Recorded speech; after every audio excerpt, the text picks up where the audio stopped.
My dear students, I welcome all of you for today's session on design and analysis of algorithms. In this session, we will have a look at one more important fastest sorting algorithm as the name itself says.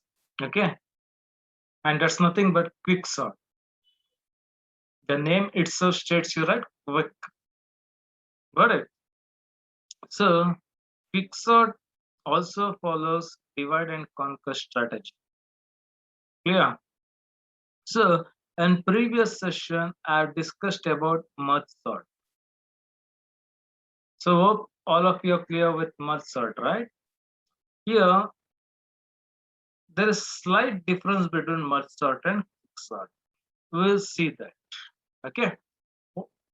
Both I said, quick sort as well as merge sort follows divide and conquer strategy.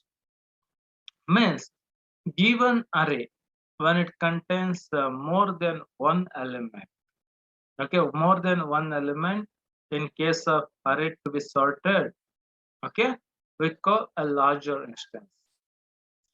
In that case, I need to divide array into two subarrays. So, how to divide array into two subarrays? The division is the difference between quicksort and merge sort. Got it?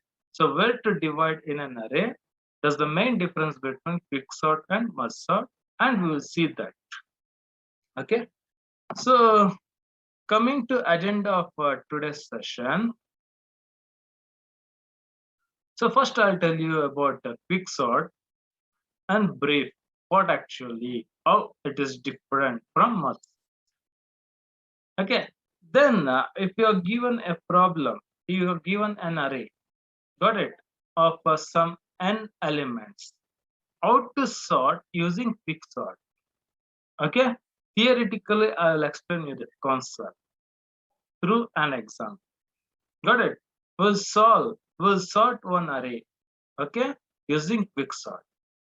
Then once after sorting, we will get a knowledge, right? After sorting, okay, we'll get a knowledge so that we can design an algorithm.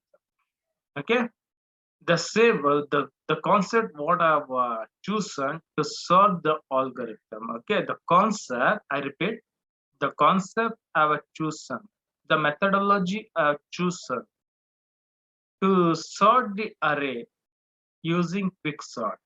Okay, the same methodology concept I'm representing as an algorithm. Clear? So then after representing an algorithm, we'll analyze quick sort. Got it? Clear? So now coming to quick sort. Okay. So now I said where actually difference lies between quick sort and merge sort.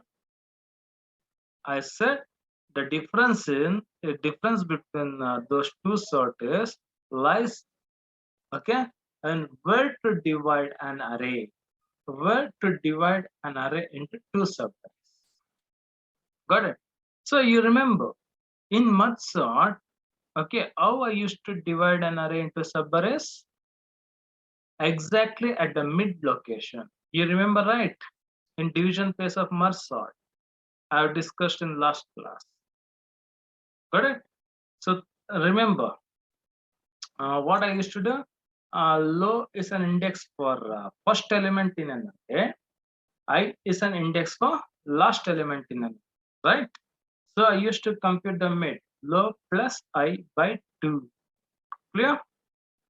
Clear.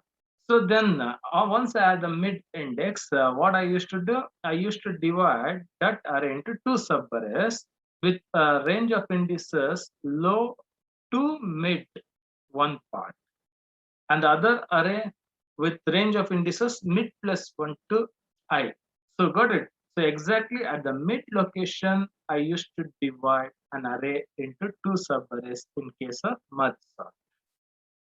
Clear? So then what about in quick sort? In quick sort, it is not the location. Okay, so I'm not going to divide array into two subarrays depending on the location. Okay, so here the element divides. I will choose from an input array one specific element. I repeat, from a given input array, I will choose, I will select one one element. Okay, that element I will designate as a pivot. Okay, that I'll tell you later. Got it? So in array, you select any element you wish. Okay, but usually I will choose the first element of an array. See, in this slide, just have a look at the input array. In input array, there are 8 elements: 5, 3, 1, 9, 8, 2, 4, 7. Clear? So now this array is with more than one element, right? And the problem is to sort, means this is with larger instance.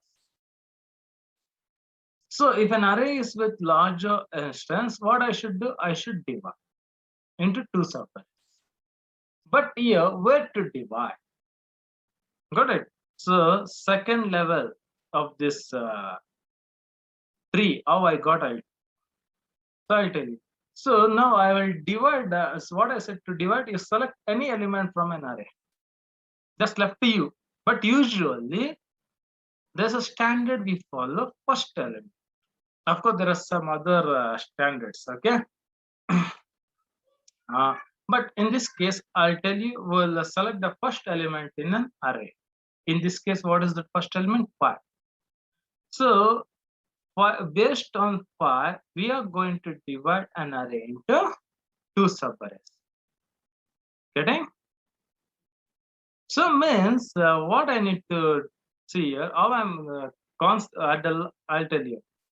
How I'll make use of 5 to divide array into subarrays means, see, first I need to make use of some strategy, some methodology. I need to come up with some methodology. Got it? I should come up with some procedure so that I can place this file in its final location. Suppose after the end of solving, I have got a sorted array. Got it? And then I will have a sorted array, right? So where this element 5 will be in sorted array? Where this element 5 will be in sorted array? At index 4. Clear? So look at the second level. As shown at index 4, there is an element 5. I mean to say, somehow I should get element 5 from its original index, which was at 0. Got it? To its final index in sorted array, that is at index 4. Got it? So, I mean, I said right here, division is not on the mate. Division is decided by an element I'm going to choose. Usually, first element of an input array. That element I will call a pivot element. So somewhere I should get some methodology. We'll come up with that methodology, that procedure. Okay. Somewhere I should get 5 to its final position. So just if you have a sheet of paper, you can write the final sorted array how it will be. Okay. And observe that 5, the position of 5. The 5 is nothing but at index 4. So after placing 5 at index 4, okay, the one more condition is there. See here, one more condition, not only to get 5 to its final position, not only to get 5 to its final position, but all elements, all other indices less below 4, okay, all other indices below 4 should have lower elements than 5.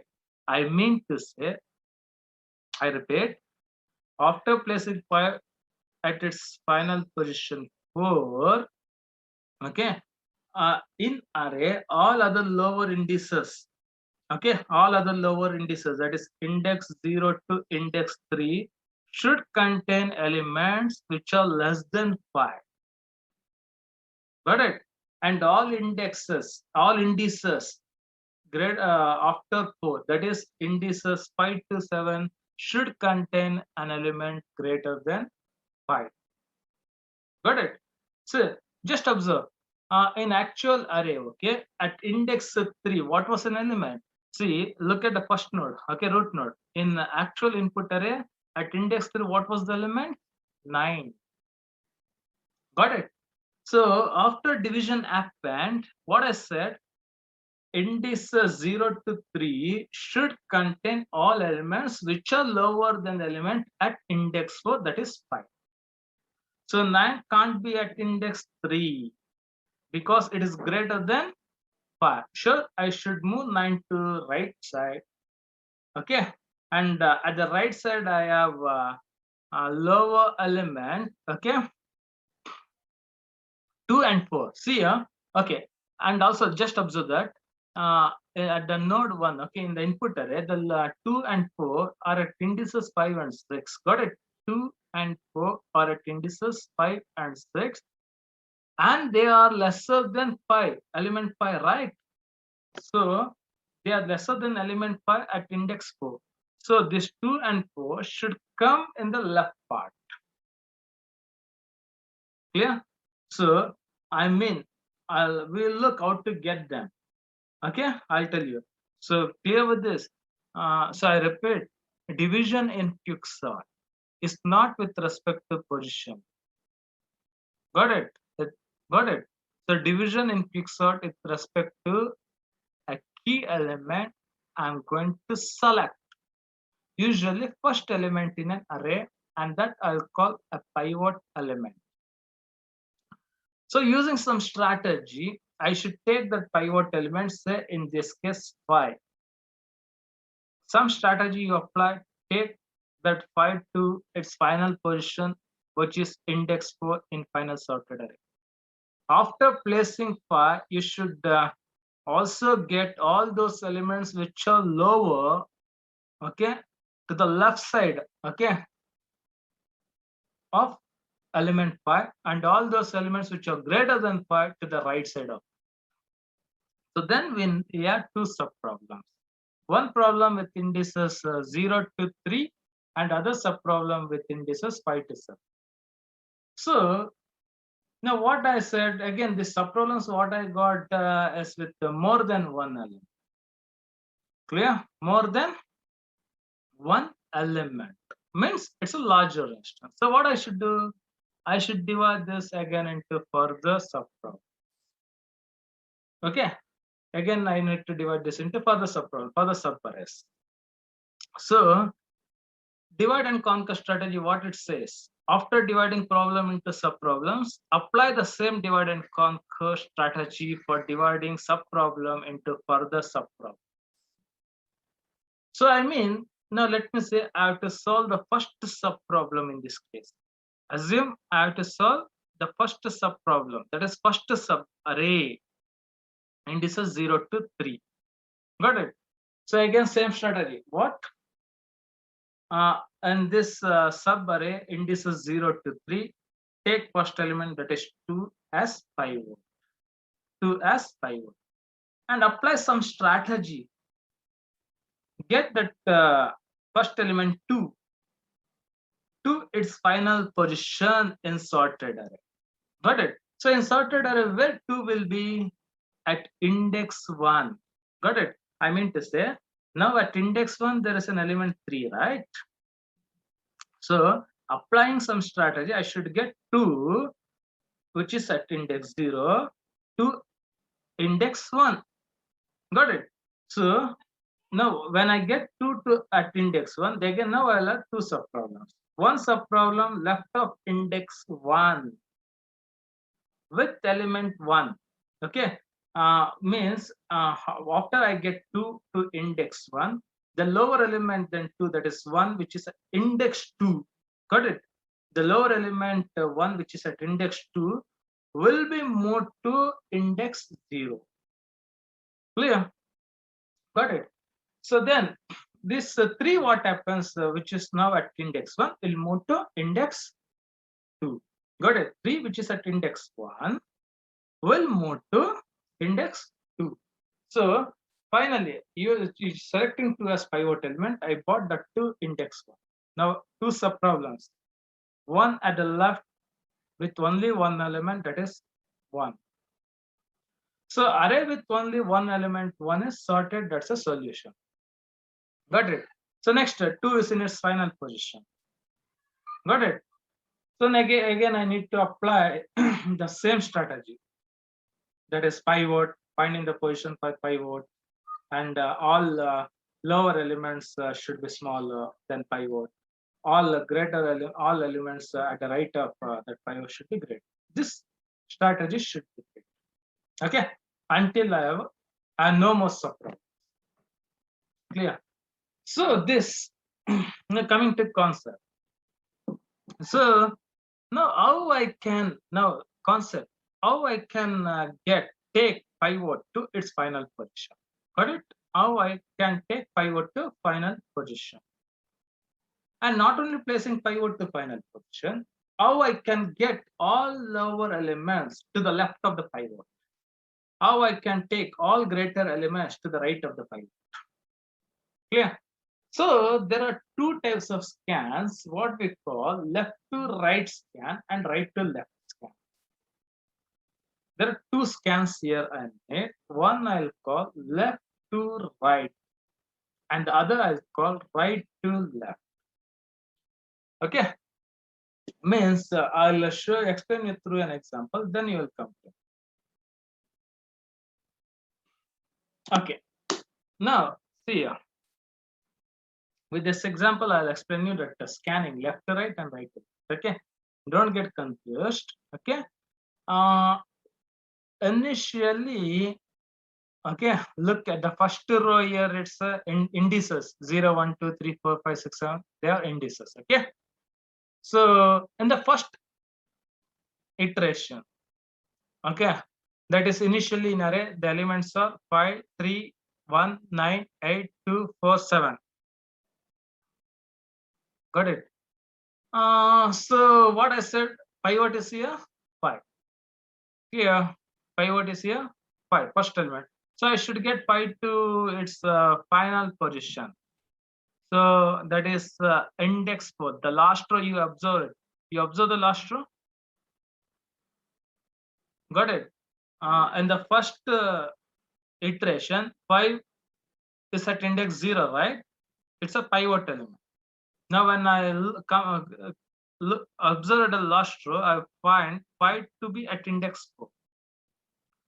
Not only 5 is at index 4, right? All elements which are lesser than 5 are to the left side of it. Just observe in the last row. All elements lesser than 5 are to the left side of it. And all elements greater than 5 are to the right side of it. So why I'm getting lower elements to the left, higher elements to the right means, why? Because in sorted, lower elements will be left side, higher elements will be right side, right? Got it? You got why I'm getting lower elements to the left of 5 and higher elements to the right of 5. Because in sorting, lower elements are left side, higher elements are right side. Got it? Now, to get 5 to index 4 and lower elements to left and higher elements to right, okay? I'll tell you. So there are 2 scans I said, left to right and right to left. Okay. For each scan, okay, I will choose some index variable, temporary index variable. I'll call it as ing. Okay. Just see here in the first row, I have placed an index I above 3. I have placed an index j above 7. Got it? So I here is for left to right scan. Left to right. And j here is for right to left scan. Okay. So what I mean, I'll tell you what actually why ing, I'll tell you. Okay. So now what is pivot? 5. In left to right scan, okay, you need to scan from left to right. Now Cautiously listen. Now it's left to right scan. So in left to right scan, you compare pivot with the element pointed by I. You compare pivot, that is in this case 5. Okay, in this case 5. Compare, 1 second, I'll need to tell you. I is for left to right scan, J is for right to left scan. So initially, I will point to the second element of an input array. I will point to the second element of an input array. J will point to the last element of an input array. Remember, I will point to the second element of an input array. J will point to the last element of an input array. So now, left to right scan. Okay, when now you compare the pivot, that is 5 with the element pointed by I. So what is relation? 5 is greater than 3. 5 is greater than 3 means what it implies. So 5 should come after 3, right? Clear? 5 should come after 3. So after 3, I don't know what about the other elements. I don't know what about the other elements after 3. But 5 should come to position after 3. That's it, I know. So what I'll do, let me take this I to index next. Since 5 is greater than 3, I'll take that. I've not shown each steps. Okay, just analyze. Now I compared 5 with the element pointed by I, that is 3. 5 greater than 3, right? So you make it means 5 should come after 3. Sure, after 3 there's 1, but I don't know whether 5 should also come after 1 or anything happens. So I'll since 5 greater than 3, take I to next element. Next element means it's 1. Now again compare 5 with element pointed by I, which is now 1. It okay. Again 5 is greater than 3. 5 is greater than 5 is greater than 1. Now 5 is greater than 1. So now I is pointing to 1, right? Now I compare 5 with 1. 5 is greater than 1. Means 5 should come again even after 1. But after 1, there is an element 9. But I don't know about that, whether 5 should come after 9 or below 9, before 9. So now I will move that I to next element, that is 9. Now I'll compare 5 with 9 because I is pointing to 9. What about the relation? Now 5 is not greater than 9. 5 is less than 9. So it means 5 should be before 9. Got it? So now you don't just move I to next position. You place let I be pointing to 9 only. Got it? This is left to right scan now terminates. Left to right scan now terminates. Now I should come for right to left scan. Now in right to left scan, you compare. Okay, look at first row, first iteration. Where is the J pointing? 7. So compare pivot, that is 5 with the element pointed by J. Relation is 5 less than J. Clear? 5 less than Jth element, that is 7. 5 less than 7 means 5 should be what? It should come before 7. 5 should come before 7. But before 7, there is an element 4, right? But at present, I don't know whether 5, I know 5 should come before 7. But before 7, there is 4. But me, a human being, I can view there is 4. But machine don't know, right? Whether the value at index 6 is 4 or something else. So that should be, I should make machine to understand by comparison. So now when I compare 5 with 7, since 5 is less than 7, I'll get J to predecessor element, that is 4. Okay. So now I'll compare 5 with Jth element, that is 4. Now 5 is less than 4? No. Since 5 is not less than 4, okay. Now, since 5 is not less than 4, now right to left scan stops. Okay, let j be pointing to 4. I repeat, in left to right scan, comparison was pivot to be greater than ith element. In right to left scan, comparison is the pivot less than jth element. So in either of the cases, in left to right scan, pivot greater than ith means I'm making ith to move to next position. In right to left scan, when pivot less than jth element, I'm making j to come to previous position. When left to right and right to left scan stops. Now I'll look in the second row. Left to right scan stop at index 3, I pointing to 9. Right to left scan stopped at index 6, j pointing to 4. Now when both the scans go stop, look at the indices value of I and j. I is 3, j is 6, correct? I is pointing to ninth element. I am not telling the element at index I or element at index 4.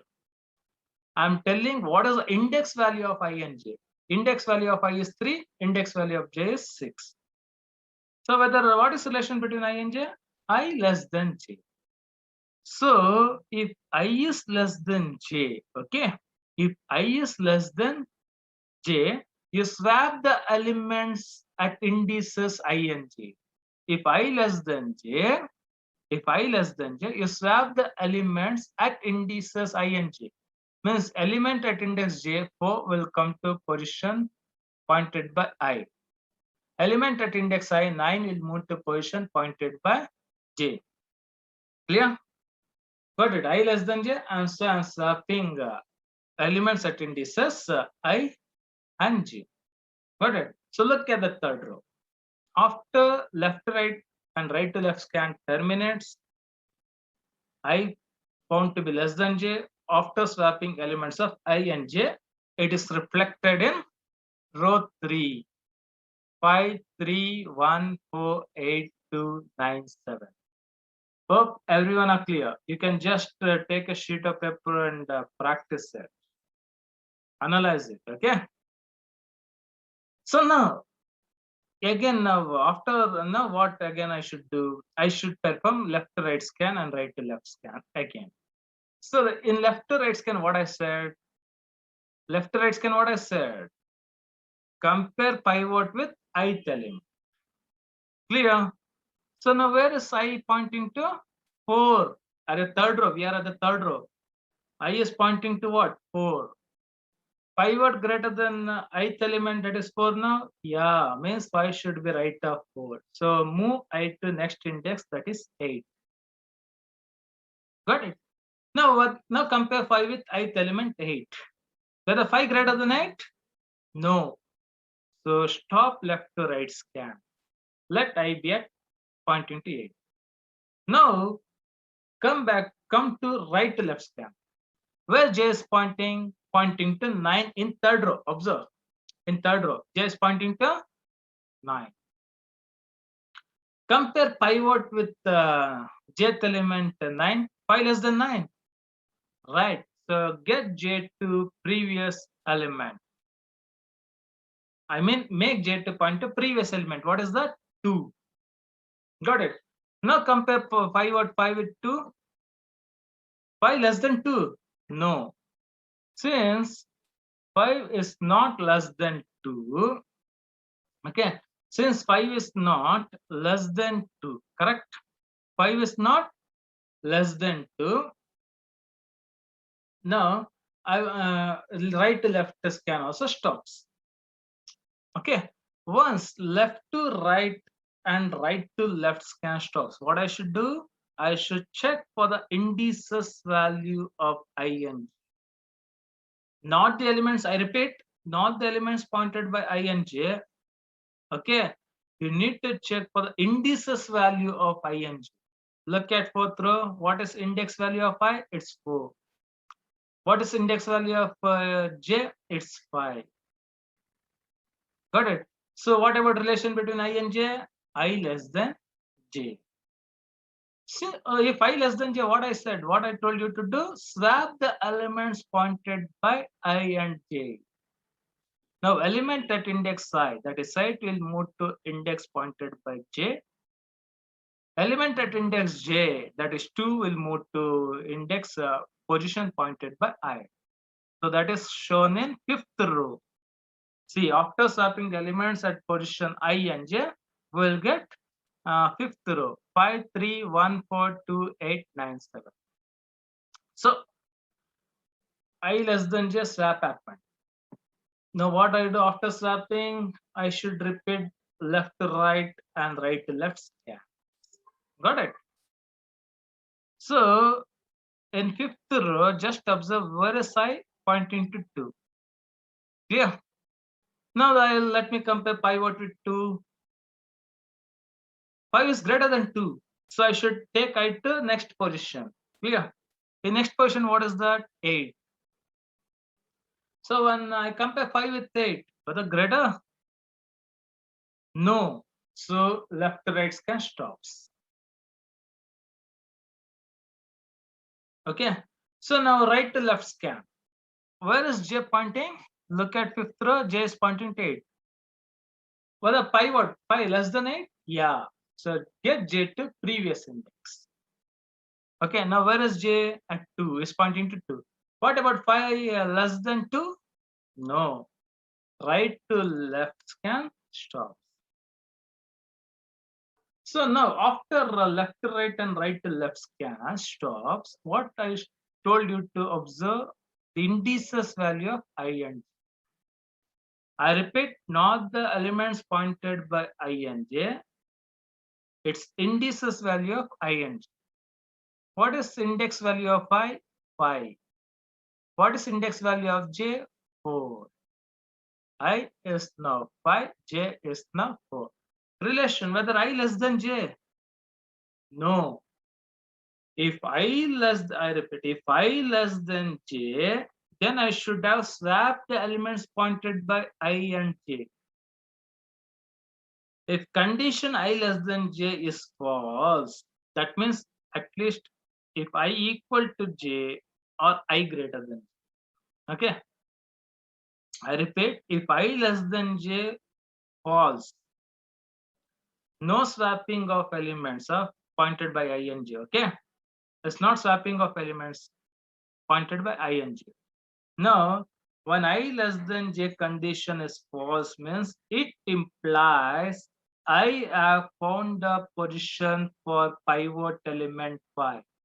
I repeat, when I less than j condition becomes false, when I less than j condition becomes false, okay, means it implies that we have achieved a partition.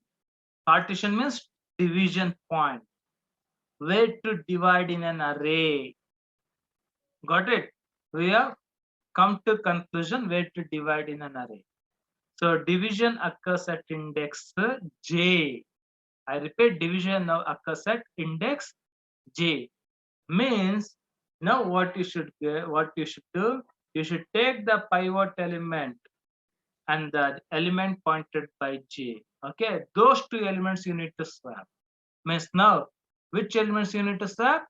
The element pivot and the element pointed by j you should point. I repeat, when I less than j condition false, we have achieved a partition. We have come to conclusion where to divide an array. Got it? So division is at index j. We call j is a partition index. Now you swap the pivot element with the element at index j. Okay.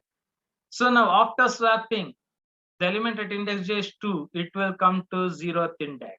The element pivot, that is 5, will move to at index j. Got it? So now I will look at the last row. So last row you observe that pivot element 5, it's in final position in a sorted array that is at index 4. Also observe in the last row, all elements less than 5 are left to it, and all elements greater than 5 are right to it. I repeat, all elements less than 5 are left to it, and all elements greater than 5 are right to it. Clear? So now I've got two subproblems. One subarray with elements 2, 3, 1, 4 with range of indices 0 to 3. Got it? That I'm solving in this slide. Okay. Here at index 4, that is index for J, I'm partitioning, right? Now I got two subproblems. That is the left of 5 with indices 0 to 3 with elements 2, 3, 1, 4. That is one problem. I'll show you sorting in this slide, solving in this slide. And other after 5, that is elements 8, 9, 7 with indices 5 to 7, right? Index of 8, 9, 7 are 5 to 7. So that I'm solving in this slide. Got it? I'll show you. Clear with this? The same procedure. Now we'll come to this left subproblem. Okay, 2, 3, 1, 4. What is pivot now? It's 2. Clear? So I where it points, I said I points to second element in an array. Remember, I points to second element in an array. J points to last element in an array. Clear? So left to right scan. You compare 2 with ith element. 2 greater than 3? No. So I will be in that location. Left to right scan stops. So after stopping left to right scan, you need to come for right to left scan. So J is pointing to 4. Compare 2 with 4, 2 less than 4? Yeah. So get J to previous element. Now J comes to 1. Now compare to pivot 2 with element pointed by J1, 2 less than 1? No. So J will be in its position as it is. So now what after left to right and right to left scan stops, check, compare the values of I and J. Means compare the indices values of I and J. Index value of I is 1, index value of J is 2. I less than J, right? So I less than J means what I said. You swap the elements pointed by I and J. The element at J moves to index I. The element at index I will move to index J. Clear? That is, now look the result. Now look at third row. Got it? After swapping the elements of I and J. 2, 1, 3. So what I said now, after swapping the elements pointed by I and J, perform left to right and right to left scan. Got it? So again, now I'll compare 2 with ith element, that is 1. 2 greater than 1? Yeah, take I to next position. Got it?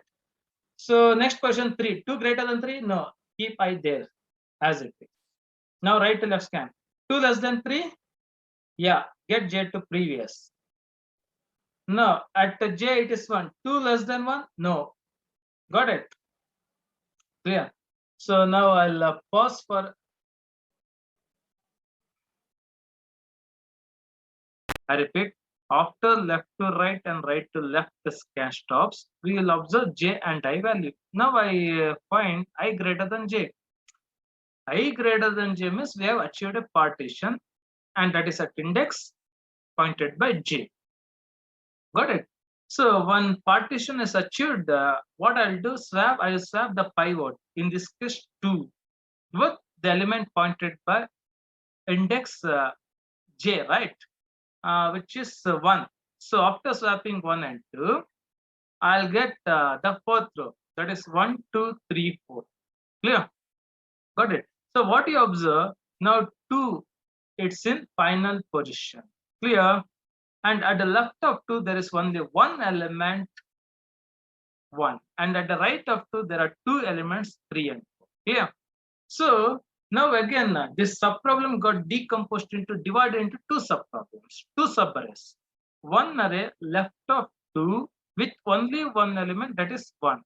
So it's a smaller instance, means we have a solution. Array with one element already sorted. Clear? So at the right side of 2, there are 2 elements. We need to apply same strategy. Okay. I don't want to repeat this procedure for even this sub arrays. It's understood, right? We can solve it. So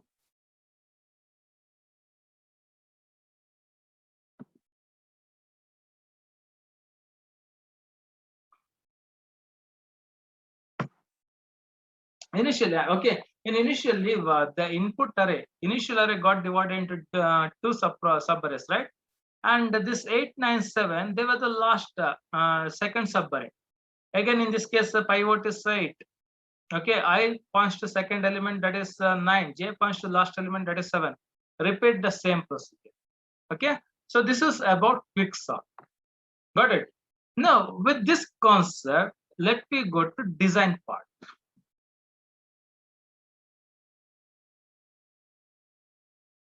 So concept is clear, right? Okay.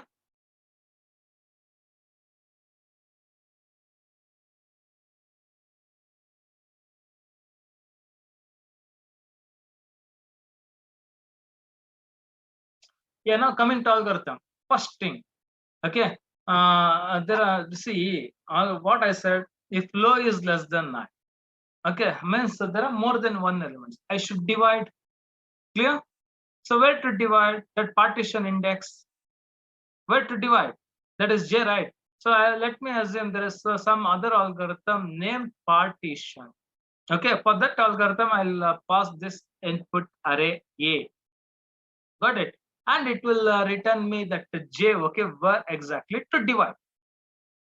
So when after dividing, okay, it will tell where to exactly divide. Means, okay, we have 2 subproblems. On the left and the right, I should sort. Okay, first let me look at partition. Okay, so look here, partition. Okay, so initially that P is nothing but pivot. Okay, it's assigned A of low, that is the first element. Got it? In an array. And why I is low plus 1? Low means first element index. So second element index is 1 more than the first element index. So I said I will point to second element, right? J will point to last element. Clear? So now what I've done first, left to right scan. See, in do while, the first while pivot greater than ith element, I plus plus. I'm moving I to the next position, right? So this left to right stops. Then what I'll do, I'll compare pivot with jth element, right to left scan. In that case, condition satisfies, I'm decrementing j to previous position, right? So if I less than j, what I will do? I'll swap the ith and jth element.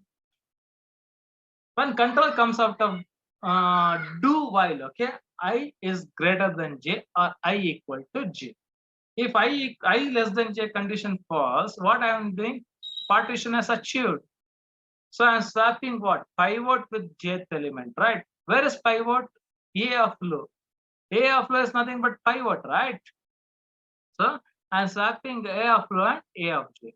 So this j is a partition position that is returned to the invoker. So j is a partition position that is returned to invoker. See here. S equals partition of A of low comma I. So let me say, in this case, okay, what is that j? It's index 4. Got it? J is an index 4 and that is copied to variable index variable s. Okay, j is copied to j is 5 copied to s. Now in the left sub problem, what is the range of indices? 0 to 3, 0 to 4 minus 1, right? 0 to 3, 0 to 4 minus 1. And the right one is 4 plus 1, that is 5 to 7. Got it? That is s plus 1 to I. So quick sort, there are 2 subproblems. Okay, I need to solve. Quick sort, the same array with the range low to the j minus 1, s minus 1. Because a j pivot element is placed. Next, quick sort, the right subarray. In the same array, after j, that is one position after j, that is s plus 1 to I. Got it? So this is about designing an algorithm. It's very easy. and this we call tree of recursive calls. Okay, initially root node, initial root node. Okay, initial input array low was 0, I was 7, and s equals to 4 means where partition happens. Got it? So partition happens at 4. So we got two sub problems, right? Again, so one is 0 to 3 indices, and the other one is indices 5 to 7. Again, in the left sub problem, okay, in partition happens at 1. Got it?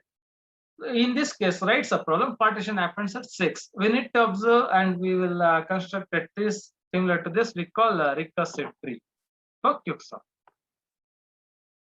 So coming to analysis part, okay, I'll tell you.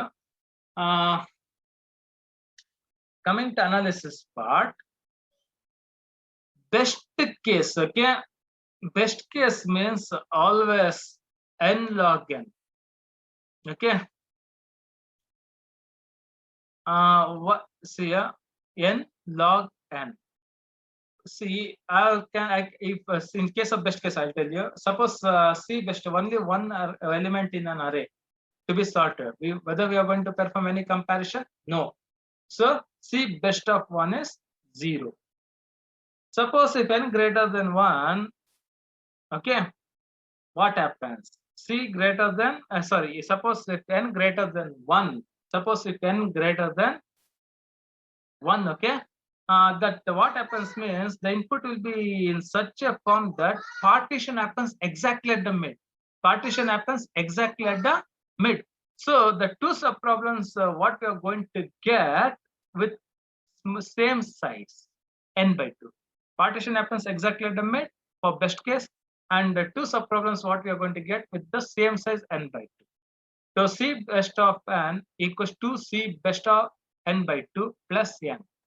And what is the 10 means? To determine a position for pivot, we have done some comparison in left to right, right to left, right. So there will be n comparisons. Now this take an advantage of Master's theorem. Okay, here A is 2, B is 2, D is 1. You know the relation between A and B per D. You will get C best case is theta of n log n. Okay, so now coming to worst case. Okay, so now in worst case what happens? Okay, what is, I'll tell you. See, worst case I can't explain you through an example. Okay, you take one example for quicksort. Take an array to be sorted is already sorted array. Mean take one already sorted array, give sorted array as an input, okay, and apply quicksort for that. Okay, apply quicksort methodology, that is making first to be pivot, second element pointed by I, last element pointed by J. Okay, in this case what is input array? Already sorted. Now you apply left to right, right to left, determine partition. Okay, now in this case what happens, since array is already sorted, now partition what happens now, it happens at extreme end. That is, it happens at the extreme end. That is, it may happen if already in ascending order, it happens at first position. If it is in descending order, it happens at last position. So now we are not going to get two problems, sub problems. We are going to get only one sub problem with one element less than the input array. So I have written C worst of n equals C worst of n minus 1, because there are only ones, because partition happened at extreme end, either at beginning or at last. Got it? Depends on input is in ascending or descending. So remain in the one sub problem, again n minus 1 elements are there that need to be sorted. So to determine this partition, totally n plus 1 comparison happens. Yeah. So you solve this recurrence relation, you solve this recurrence relation. Okay, I taught how to solve this recurrence relation. Yeah. So solving this recurrence relation, what you will find, C worst of n. You need to solve this recurrence relation. Okay, here you can't take an advantage of Master theorem. Here, for worst case, you can't take an advantage of master theorem. You need to solve it, analyze. Okay, you will find C worst of n is big theta of n square. Means Quicksort in worst case, it's quadratic. Okay, I repeat, worst case input is already sorted array. You take a sorted array and try to apply quicksort. You will see partition happens at extreme end and we'll get only one sub problem, only one sub array. Got it? And to determine partition position, totally n plus one comparison would have been done. And solving the setting a recurrence and solving, we find it's quadratic. In average, it is 1.38 times the best. Okay, so this is about today's session. Thank you for listening.